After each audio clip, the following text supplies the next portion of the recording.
नमस्कार, मैं कौस्तुभ protein CR की ओर से एनपीएस की पाठशाला में आपका स्वागत करता हूं। जैसे कि आप जानते हैं, अटल पेंशन योजना यानी एपीवाई भारत सरकार द्वारा शुरू की गई काफी प्रचलित पेंशन योजना है, जिसमें लाभार्थियों की उम्र 60 वर्ष की होने के बाद हर महीने 1,000 रुपए से लेकर 5,000 रुपए तक की पेंशन मिलती है।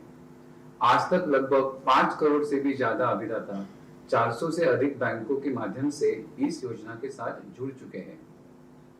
क्योंकि अभिदाता एक लंबे समय तक एपीवाई सिस्टम से जुड़ा रहता है, तो हो सकता है कि इस दौरान उसे कुछ डिटेल्स चेंज करने की जरूरत हो। इस वीडियो में हम इसी बात पर चर्चा करेंगे कि अभिदाता एपीवाई खाते से जुड़े कौन-कौन से डिटेल्स अपडेट कर सकते हैं और उसके लिए उन्हें क्या करना होगा। और इसी विषय पर चर्चा करने के लिए मेरे साथ मेरे सीनियर कलीग सुनील सर हैं। नमस्कार सुनील सर, एनपीएस की पाठशाला में आपका स्वागत है। Thank you Kaustubh.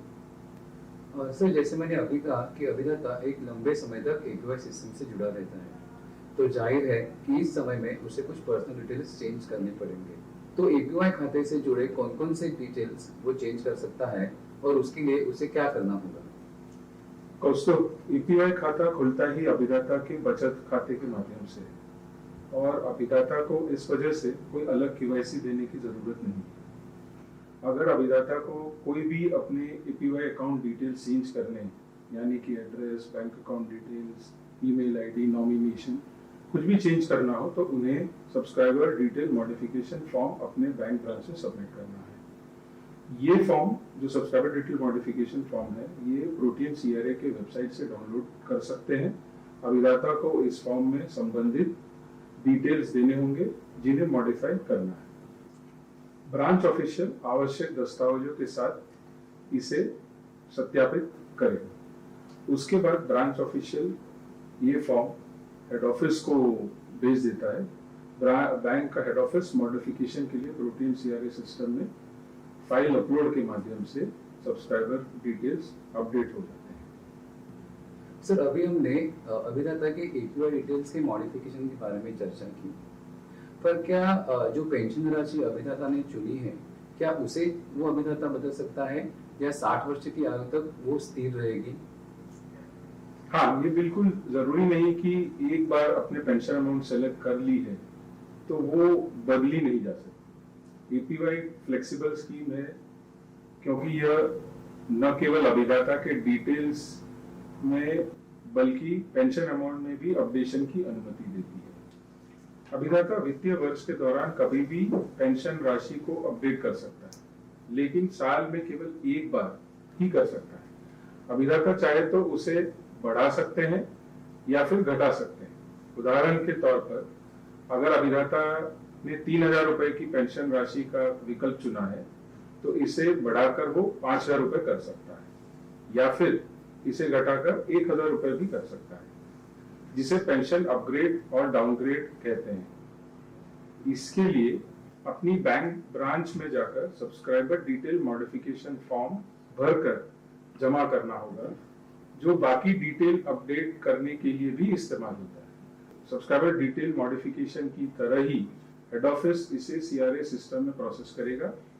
Request process होने के बाद अभिदाता द्वारा चुनी गई पेंशन राशि के अनुसार अभिदाता को रिवाइज कंट्रीब्यूशन उनके बचत खाते से अगले महीने से ऑटो डेबिट होने चालू हो जाएगी। यहाँ एक बात मैं अवश्य बताना चाहूंगा कि अगर किसी कारणवश अभिदाता एपीवाई कंट्रीब्यूशन नहीं कर पाता है तो इस स्थिति में वो अपनी जरूरत के अनुसार पेंशन अमाउंट घटाकर एपीवाई खाता जारी रख सकता है और फिर वो भविष्य में इसे कभी भी बढ़ा सकता है। सर, मेरा अगला सवाल इसी से ही जुड़ा हुआ है।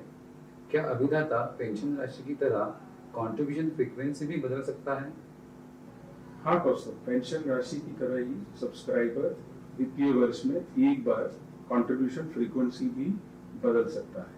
जैसे कोई अभिदाता मासिक कंट्रीब्यूशन कर रहा है और अगर उसे किसी कारणवश मासिक कंट्रीब्यूशन करना संभव नहीं है तो वो फ्रीक्वेंसी चेंज कर त्रिमासिक या अर्ध वार्षिक कर सकता है। इसके लिए भी उसे बैंक ब्रांच में मॉडिफिकेशन फॉर्म भरकर जमा करना होगा। काफी अच्छा विकल्प है जिससे अभिदाता अपनी आवश्यकता के अनुसार पेंशन अमाउंट और कंट्रीब्यूशन फ्रीक्वेंसी को बदल सकता है और जिससे उसे एपीवाई अकाउंट बंद करने की जरूरत ना पड़े। तो सर पेंशन अपग्रेड और डाउनग्रेड के बारे में दर्शकों को थोड़ा विस्तार में बता दीजिए। तो कौस्तुभ, इसके लिए हम समझते हैं कि एपीवाई पे कंट्रीब्यूशन अमाउंट कैसे तय किया जाता है। जैसे हम जानते हैं एपीवाई के तहत रजिस्ट्रेशन की सीमा 18 से 40 वर्ष की है। एपीवाई में रजिस्ट्रेशन के समय अभिदाता को पेंशन राशि जो कि 1000 से 5000 रुपए तक है और कंट्रीब्यूशन फ्रीक्वेंसी जैसे कि मासिक, त्रैमासिक या अर्धवार्षिक चुननी होती है। कंट्रीब्यूशन अमाउंट अभिदाता की आयु, पेंशन राशि और कंट्रीब्यूशन फ्रीक्वेंसी के आधार पर निर्धारित किया जाता है। उदाहरण के तौर पर यदि कोई अभिदाता 18 वर्ष की आयु का है और वो 5000 रुपए की पेंशन और मासिक कंट्रीब्यूशन फ्रीक्वेंसी का विकल्प चुनता है तो उस अभिदाता के लिए कंट्रीब्यूशन अमाउंट प्रति माह 210 रुपए है। अगर वही अभिदाता त्रैमासिक कंट्रीब्यूशन फ्रीक्वेंसी का विकल्प चुनता है तो कंट्रीब्यूशन अमाउंट 626 रुपए है। अभिदाता की आयु, पेंशन राशि और कंट्रीब्यूशन फ्रीक्वेंसी के आधार पर अंशदान चार्ट एपीवाई के तहत निर्धारित है। यह चार्ट प्रोटीन सीआरए वेबसाइट के साथ साथ पीएफआरडी वेबसाइट पर भी उपलब्ध है। सर इस चार्ट के बारे में बताने के लिए धन्यवाद। इससे एपीवाई के रिविजन के समय अभिदाता को अपनी आयु के अनुसार कंट्रीब्यूशन प्रीमियम के बारे में पता चलेगा। अब मैं पेंशन अपग्रेड के बारे में बताता हूँ।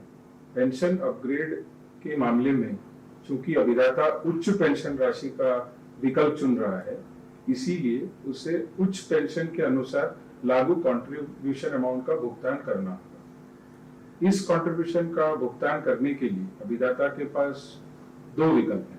पहला विकल्प है रीफिक्सेशन मेथड फॉर पेंशन अपग्रेड। इस विकल्प में अभिदाता को अपनी वर्तमान आयु के अनुसार जो भी उच्च पेंशन का विकल्प चुनने के समय उसकी आयु है उसके अनुसार और चुनी हुई कंट्रीब्यूशन फ्रीक्वेंसी के अनुसार कंट्रीब्यूशन का भुगतान करना होगा। मैं एक उदाहरण के तौर पर समझाता हूँ।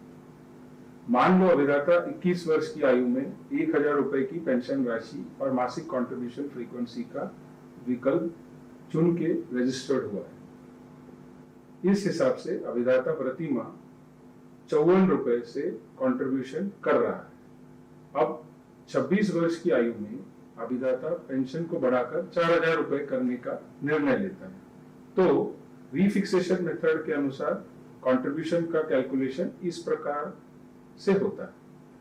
अभिदाता की प्रति माह 54 रुपए की कंट्रीब्यूशन अमाउंट वही रहेगी। इसके अलावा जैसे अभिदाता 26 वर्ष की आयु में पेंशन को 3000 रुपए से बढ़ाना चाहता है तो 26 वर्ष की आयु के लिए 3000 रुपए की पेंशन के लिए प्रति माह 246 रुपए का अतिरिक्त कंट्रीब्यूशन देना होगा जो कि मौजूदा कंट्रीब्यूशन से जुड़ जाएगा। इस प्रकार अभिदाता बिना किसी अरियर अमाउंट का भुगतान किए प्रति माह कुल 300 रुपए की कंट्रीब्यूशन के साथ 4000 रुपए पेंशन बढ़ा सकता है। और हाँ, अभिदाता को सब्सक्राइबर डिटेल मॉडिफिकेशन फॉर्म में पेंशन अपग्रेड में रीफिक्सेशन मेथड का विकल्प चुनना होगा। फॉर्म प्रोटीन सीआरए वेबसाइट पर उपलब्ध है या फिर अभिदाता अपने बैंक ब्रांच से भी ले सकता है। तो सर अभिदाता इस रीफिक्सेशन मेथड से अपना पेंशन अमाउंट अपग्रेड कर सकता है और उसे एरियर्स देने की कोई जरूरत नहीं है। और पर आपने कहा था अभी कि दो विकल्प है, तो पेंशन अमाउंट अपग्रेड करने के लिए दूसरा विकल्प कौन सा है? दोस्तों, रीफिक्सेशन मेथड का विकल्प 18 से 40 वर्ष के बीच के अभिदाता के लिए उपलब्ध है। दूसरा विकल्प अपग्रेड विद एग्जिस्टिंग मोड जो सभी एपीवाई अभिदाता के लिए उपलब्ध है, मगर इसमें अभिदाता को बकाया अंशदान यानी अरियर कंट्रीब्यूशन का भुगतान करना होता है जो मूल रूप से पुराना कंट्रीब्यूशन यानी पेंशन अपग्रेड के पहले का कंट्रीब्यूशन और नए कंट्रीब्यूशन यानी पेंशन अपग्रेड के बाद का कंट्रीब्यूशन का अंतर है, और वह भी इतने वर्षों के जितने वर्षों के लिए अभिदाता एपीवाई में रजिस्टर्ड है। जो हमने पहले उदाहरण देखा उसमें 21 वर्ष की आयु का अभिदाता 1000 रुपए की पेंशन के लिए प्रति माह 54 रुपए कंट्रीब्यूशन कर रहा था। अब 26 वर्ष की आयु में अभिदाता पेंशन को बढ़ाकर 4000 रुपए का करने का निर्णय लेता है, तो उसे अपग्रेड विद एग्जिस्टिंग मोड विकल्प के अनुसार प्रति माह 215 रुपए का अंशदान करना होगा, जो कि तब लागू होगा अगर एपीवाई में रजिस्टर होने के समय अभिदाता 4000 रुपए की पेंशन चुन लेता था। साथ ही साथ अभिदाता को अरियर कंट्रीब्यूशन भी देना होगा, जो कि वर्तमान और पहले के कंट्रीब्यूशन के अंतर पर निर्धारित होता है। यह अरियर कंट्रीब्यूशन कभी कभी बहुत बड़ा अमाउंट हो जाता है, जिसके कारण अभिदाता पेंशन राशि को अपग्रेड करने के लिए अपना विचार बदल देता है। इसीलिए रीफिक्सेशन मेथड का विकल्प बेहतर है, जिसमें कोई एरियर अमाउंट देने की जरूरत नहीं। तो यहाँ मैं एक बात जानना चाहता हूँ कि अभिदाता को कैसे पता चलेगा कि उसको कितना एरियर्स अमाउंट देना है, या अपग्रेड करने के बाद उसका कितना नया अंशदान होगा? अच्छा सवाल है कौस्तुभ। अभिदाता की सुविधा के लिए प्रोटीन सीआरए ने पेंशन कैलकुलेटर बनाया, जिसमें यह सब विवरण उपलब्ध कराया गया है। अभिदाता को उचित विकल्प जैसे कि अपग्रेड या डाउनग्रेड चुनना होगा और संबंधित विवरण कैलकुलेटर में दर्शाया जाएगा। यह पेंशन कैलकुलेटर प्रोटीन सीआरए के मोबाइल ऐप में उपलब्ध है। अभी हम बात करते हैं पेंशन अमाउंट डाउनग्रेड के बारे में। अभिदाता के लिए पेंशन डाउनग्रेड भी बहुत ही फायदेमंद है, जिसमें अगर किसी कारणवश अभिदाता एपीवाई कंट्रीब्यूशन नहीं कर पाता है, तो इस स्थिति में वो अपनी जरूरत के अनुसार पेंशन अमाउंट घटाकर एपीवाई खाता जारी रख सकता है और वो भविष्य में इसे कभी भी बढ़ा सकता है। उदाहरण के तौर पर अभिदाता 5000 रुपए के पेंशन के साथ एपीवाई में शामिल हुआ और आज की तारीख में एपीवाई में कॉर्पस 50,000 रुपए हुए। अब अभिदाता पेंशन राशि को घटाकर 1000 रुपए करना चाहता है।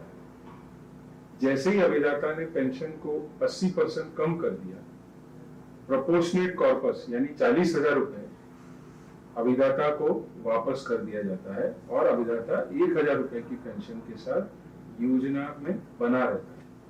अभिदाता को कंट्रीब्यूशन उतना ही करना होगा अगर उसने 1000 पेंशन पहले चुनी होती। धन्यवाद सुनील सर, इतनी सारी जानकारी विस्तार में देने के लिए। तो दर्शकों, यह एपीवाई स्कीम की खासियत है कि यहाँ यूं कहूँ, एपीवाई स्कीम इतनी फ्लेक्सिबल है कि अभिदाता अपनी वित्तीय आवश्यकता के अनुसार पेंशन राशि को अपडेट कर सकता है और उसके लिए उसे एपीवाई से बाहर निकलने की कोई आवश्यकता नहीं है। साथ ही साथ अभिदाता आवश्यकता के अनुसार कंट्रीब्यूशन फ्रीक्वेंसी अपडेट कर सकता है या फिर एपीवाई में रजिस्टर डिटेल्स भी बदल सकता है। दोस्तों, इस वीडियो में बस इतना ही। एपीवाई के बारे में अधिक जानकारी के लिए हमारे इस चैनल को सब्सक्राइब करें। हमने अपना डेडिकेटेड पॉडकास्ट चैनल एनपीएस की पाठशाला भी बनाया है, जो कि एक ऑडियो सीरीज है, जिसमें हमने अटल पेंशन योजना के जुड़े विभिन्न विषयों पर चर्चा की है। यह पॉडकास्ट आप स्पॉटिफाई, कुकू एफएम और साउंडक्लाउड प्लेटफॉर्म पर भी सुन सकते हैं। इस पॉडकास्ट चैनल को फॉलो करें ताकि आपको एपीवाई के बारे में सारी जानकारी प्राप्त हो सकती है। धन्यवाद।